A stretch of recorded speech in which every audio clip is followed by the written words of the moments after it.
пичеме първа, втора, трета, четвърта, пета. Клик, бум, трас! Дека сте бе, шпанци. Аз съм Чиро, в Гевгелия познат како Зъб.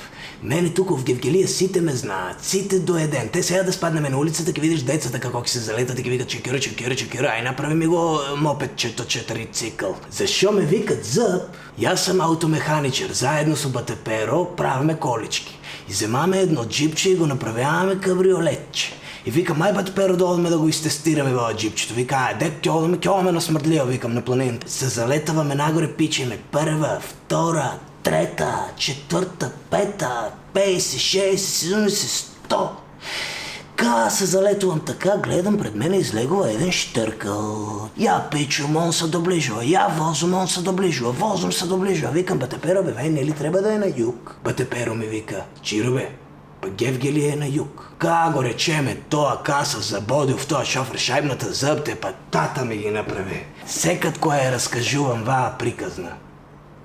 Са повтум, са преповтувам. Наречах си една еленска кожа, пък е мора да се поминам еднъжка.